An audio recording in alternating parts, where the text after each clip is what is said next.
Hello, everyone, and welcome back to the Mad Science Lab on the Fantasy Football Universe. I am Aaron St. Dennis. Find me everywhere at FF Mad Scientist. Joined today by Kelly Singh at Kelly in Phoenix. We are here for a 2024 preview of the Arizona Cardinals. Kelly, thank you for joining me. Your background is on point there. You've got some flags. I'm zoomed out here. What's the word say behind you? Do what you Do what you love. love. There you go. I had to blow it up Yeah. a bit on my screen. How's it going? It's good. It was a great weekend in Vegas for the kickoff of Scott Fishbowl. I'm dragging ass a little bit, but that's okay. Oh, okay. I see how it is. You didn't mention that when you said you were feeling a little under the weather. You didn't say you were at Scott Fishbowl, Vegas. I see. I am a little sniffly. Yeah, I bet. I seen pictures of the some of the was it the swim bar there and the jumbotron. It looked awesome, but I was just telling someone I don't think I could do the Scott Fishbowl live draft in Vegas. I would completely miss the draft, and they would find me on the roof of the hotel. It wouldn't work. So no live draft for me. I don't even make it down to Cleveland. I mean, having said that, if they did a Detroit or Toronto, I might consider that, but nothing good can come of me live drafting Scott Fishbowl. I find that very hard to believe, but we'll go with it. You clearly were not at the expo last year. Yes, I was. Oh, well, Causing my own debauchery. Oh, well, then we must have been busy creating our own chaos on separate sides of the building then, because I don't remember seeing you, but that doesn't mean I didn't meet you. It just means I don't remember. So it's a rough weekend, but it is. Before we get into this, you want to take a second, tell everyone where they can find you and your work. Yeah, the best place to find me is just on the app, formerly known as Twitter, at Kelly in Phoenix. My bio has all of the wonderful outlets that I work with and pretty much something going on every day, it feels like. All right. Quick and to the point. I like that. Instead of just saying everywhere he works, just say, go check out my bio. It's easier. All right. Let's get into it then. Not a very exciting quarterback battle here. At least we hope it's not. We got Kyler Murray, QB 26 last year, obviously missed half the season, going as QB 10 right now. Backups are Desmond Ridder, 22nd last year, Clayton Tune, 61st last year. Good God, as a Cardinals fan, if either Ridder or Tune finds their way onto the field, something has gone horribly wrong. What are your thoughts on the QB situation here? I guess more specifically, Kyler Murray. Obviously, we want Kyler to stay healthy. I think this is going to be a great year for Kyler and the Cardinals. He's a different person. I've been saying each week on our podcast, he's matured. He's become the team leader that everybody said they wanted. And he's athletic. He's an athletic dude. I don't care how tall he is. He's a good quarterback. If he were to go down, there is Desmond Ridder, who has what I guess we would call the veteran of the group. However, I do love Clayton Tune, and I could be biased. I'm the mayor of Toontown. Clayton did not get a fair shake last year, being thrown to the wolves with the Browns and half the O-line injured. So I actually, if Clayton got a chance to play, I would love to see that. But I don't want Kyler to get injured. So how does that happen? I couldn't agree more. I had a ton of Clayton Tune as a rookie. And when I just thought, I said, oh, this is going to be awesome. And then you're right. Game against his first start is against Cleveland with nobody in front of him. What could go wrong? But I thought he was a lot better than this. He graded out as one of my better rookies in that class. Kyler Murray is the interesting one for me. I think he has QB5 potential, but what worries me is in October, there's a new Call of Duty coming out, and Kyler tends to completely disappear when that happens. Not going to lie. We've all seen it. It's a new Kyler. I already, teed that up for us. It's a new Kyler. Right. Well, we'll see if new Kyler likes Call of Duty, because old Kyler did. How high are you drafting him? He's going ADP 10th, ECR 6th. How comfortable are you? He is my QB1 anywhere I can snatch him up. I like the rushing potential. I love all of the options for passing. So I'm all in on Kyler Murray. I took him at the 12 spot this weekend. And I've taken him at the 7 on my last draft. You are definitely all in. All right, let's see if you're all in on the running backs here. We've got James Conner, who just keeps going. RB23 last year, going as 24 currently. Rookie Trey Benson out of Florida State, going RB36. Michael Carter, who I thought had some potential as a Jet, he's going RB88. Amari Demarcado, seen a little bit of action. He had some relevance there as a bye week replacement or an injury replacement when everyone else was down. DJ Dallas, I thought was retired at one point last year, and Tony Jones Jr. I'm taking a ton of Connor everywhere, especially in dynasty leagues because nobody wants him. And at some point, I'm just like, screw it. I'll take an RB2 in the 12th round. I don't care if I only get 1 year out of him. I do like Trey Benson. I think he's my rookie running back RB2. I don't know what the split's going to be here. If you had to guess, you thinking this is all Connor and Benson is just a backup, or does Benson eat into Connor's workload a little? What are your thoughts? Maybe a little. I still think that they're going to lead with James Conner. He's going to get the majority of the plays. Trey Benson being the rookie, I know they grabbed him pretty high, but I think they're going to want to see how he fits in because we do have Michael Carter. We do have Amari DiMercado, who did some really good things, to be honest, while James Conner was out. And then you've got, like you mentioned, DJ Dallas. That was actually kind of wild when they picked him up in the off the off season. I don't know what I'm saying. You know the words. Yeah. Is he did okay? Free agency, Aaron. I might be confusing my Seattle backs. One of them retired last year with a neck. Oh, it was Rashad Penny. I am confusing them. That's who it was. Rashad Penny. My mistake. Continue. DJ Dallas is an exciting guy, and he actually already lived here. So it was kind of interesting that he ended up here. But it's going to be the James Conner show for sure. I love to hear that. Me and my 75 to 80% exposure across all my leagues. I will love that very much. He is free, and he's at very least an RB2, I think, pretty much every year. So now the exciting part we get to, the wide receiver. Yeah. Notice I said wide receiver. I guess that's not fair. I'm a big believer in Michael Wilson, but we have Marvin Harrison Jr., the rookie, currently going as wide receiver 10. That's significantly higher in Dynasty. It's more like 5. Next up, we have Michael Wilson, Zay Jones, Greg Dortch, who I've actually seen going significantly higher than 99 here. Chris Moore, Xavier Weaver, Zach Pascal, Tejuan Palmer, and Daniel Arias. So basically, I'm focusing here on Marvin Harrison. Not sure I want to pay the price on him right now. I do like me some Michael Wilson to stash in Dynasty. And Greg Dortch has been a popular one in Scott Fishbowl drafts. Yes. He gets a lot of kick return yards, I would assume. I'm not a big Cardinals guy. What are your thoughts here? Yeah, Greg Dortch is going sooner in Scott Fishbowl because of the kick return.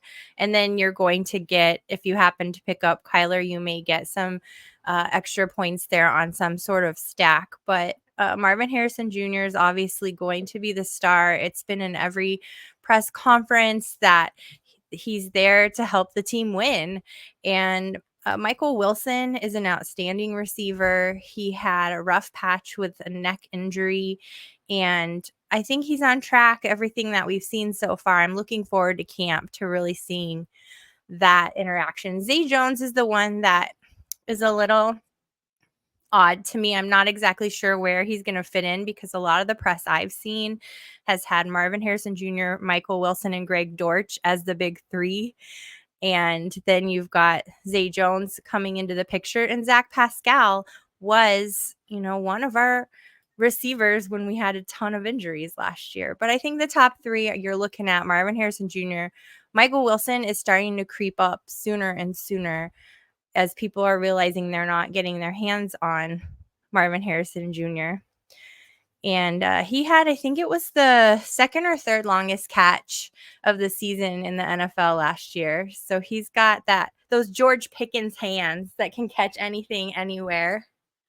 Well, I was high on him last year as a rookie coming in. He was great in Stanford when he could stay healthy. He just was Mhm, never healthy at Stanford. So mhm. I definitely have some stashes of him on the bench here. It's so weird to look at this wide receiving core and not see Rondale Moore on here. I know, I feel like he heartbreaking. was on the team being poorly used for 15 years, but we can wrap it up here with my champion and my favorite, Trey McBride at Trey tight McBride. end.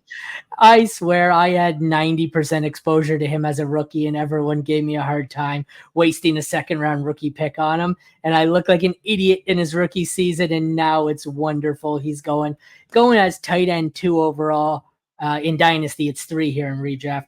Finished as tight end 10 last year on perhaps the most insane target share of anyone not named maybe Travis Kelce.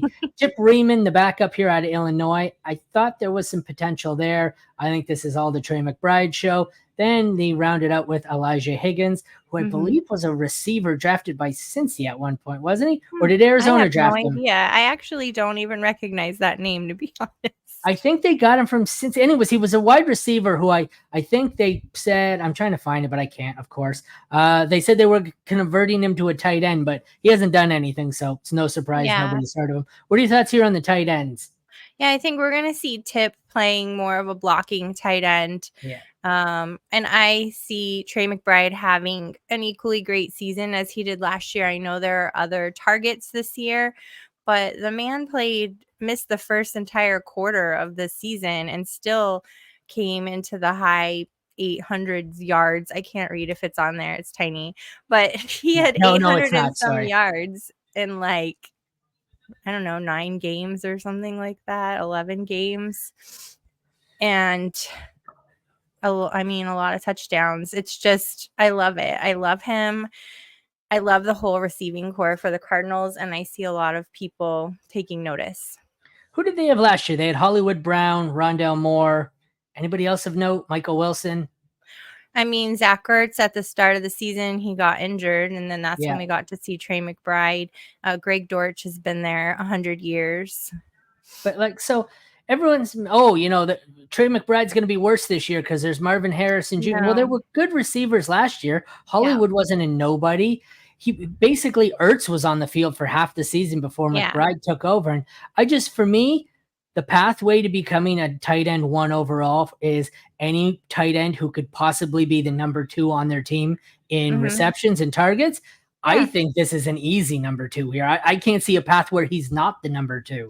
Me So either. I mean, look at the Ravens, for example. They've yeah. always had an excellent receiving core and still had Mark Andrews going over 1,000 yards 4 of his 5 years, and then until last year get injured. But it happens. It can happen. It does happen. It's not unusual. All right, moment of truth. Based on their current value, the ADP is up on some of these guys. It's the second last one. I'll try and blow it up a little bit more for you to see. Just wing it if you want. If you want, one player you're targeting on this team and one player you're avoiding. Kyler, I Well, assume, is your target with how high you are. I think I would. I am a big fan of stacks, so I'm also a big fan of tight ends. So I would target Trey McBride first, Okay. knowing that Kyler Murray's probably going to fall to me. And who are you avoiding? Oh gosh, who am I avoiding? That's a It's really tough. hard one. I I think I know. may be avoiding Zay Jones just That's because. who. Yeah. Sorry. Go ahead. Go ahead. Sorry. Just because of the way it's been framed in our local media. I watch a lot of local media. Arizona Cardinals have amazing shows that they put out. All the press corps is amazing, and it's just he's not a figure in those broadcasts. Yeah, that was my thought. There's not a true avoid on this roster. They're all pretty low cost. The only one besides Zay that came to mind was maybe Trey Benson. And it's not Mhm. an avoid. It's just I don't know how much he cuts into Connor's workload. And if I can Right. have Connor at running back 24 or Benson at 36, I'm just going to have a ton of shares of Connor. So I might avoid Benson in that case. But yeah, there's not a true avoid for me. Alrighty, let me shrink the schedule down here a bit. We will go through this. I will tell you each game, and you just tell me win or loss. Let's find out how you can get the Arizona Cardinals to a 12-win season. because that's what they need based on our projections through every expert. You need like 14 wins to make the playoffs right now. Oh, Week one week one. at Buffalo. That one's going to be so hard. I hate to say it, but I'm going to say loss. All righty. Week 2, home against the Rams. Home against the Rams, I'm going to take the win. They have a crappy early schedule from the looks of it. Week 2, home against the Lions. Another really tough team. I'm going to say that they're going to lose against the Lions. Week 4, not a tough team. Home against the Commanders. They're going to win against the Commanders. All right. Week 5 at the Niners. Probably the toughest game on the schedule. This is the one that just gives me the greatest heartbreak. They're going to lose to the Niners. We can't seem to get McCaffrey under control, even when he falls down and gets back up. Can anybody? It's like, unless you hire a sniper, can anybody stop McCaffrey? Like, I don't think so. Week 6 at Green Bay. I hate that it's at Green Bay. Yep. Could be worse. Could be at Green Bay in December. That's true. I think that's probably the hardest part. I'm going to go with they're going to lose to Green Bay. All right. Week 7, home to the Chargers. We're going to beat the Chargers. All righty. Week 8 at Miami. This is another toughie. Warm weather. I'm going to win. Let's win against the Dolphins. Let's do it. I had that one as a 50-50, so yeah, you won't get an argument from me there. Week 9, home against, what is that? That's supposed to be the Bears. Apparently, I put a Buffalo logo. I shall change that after. That's home to the Bears, not the Bills. Home against the Bears. They're going to win because it's my birthday, and I will be there. Well, there you go. That sounds like a win to me. Week 10, home to the Jets. They're beating the Jets. All right. On a little bit of a win streak here. So they go into the bye. You have them 6-4. They come out week 12 at Seattle. At Seattle. I'll give that one to Seattle. There goes the winning streak after 4 in a row. Week 13 at Minnesota. I'm going to win in Minnesota. All right. Week 14, home to the Seahawks. Now we'll beat the Seahawks at home. All right. Week 15, home against the Patriots. They're beating the Patriots. I would hope so. Week 16 at Carolina. I'm beating Carolina. All right. Week 17, at the Rams. We're beating the Rams. All right. And week 18, home to the Niners. It didn't matter if we were home or away. I think we're going to lose to the Niners again. Oh, they're the worst team in football. You have them at 11 wins. That's terrible. Catastrophic. I actually, when I did this the first time, exercise in my brain, I had 9. So I must have gotten brave in there somewhere. A little bit. It's all right. It happens. Well, thank you for joining me. I know you've got a Scott Fishbowl Podathon to get to. Before you head out, you want to take a second here to promote yourself one more time, please. All right. I'll do a little bit more this time. If you like to listen to podcasts, you can watch it on YouTube. If you're a fan of the Cardinals, tune in to I'm breaking things. The Sick Podcast with Kelly Singh. You can catch it on YouTube. You can listen on your favorite pod. It's part of the Sick Podcast Network. And I've been with them 3 seasons. And we finally have a sponsor this year. So I'm super excited. Awesome. Well, thank you for joining me. Good luck on the podathon there. It looks exhausting. It seems like it's been going for days. I know it's like about 24 hours now. Hopefully I will see you and remember seeing you at the expo this year. No promises, but I will see you there. Thanks again for joining me. Thank you everyone for tuning in. Take care and have a great day.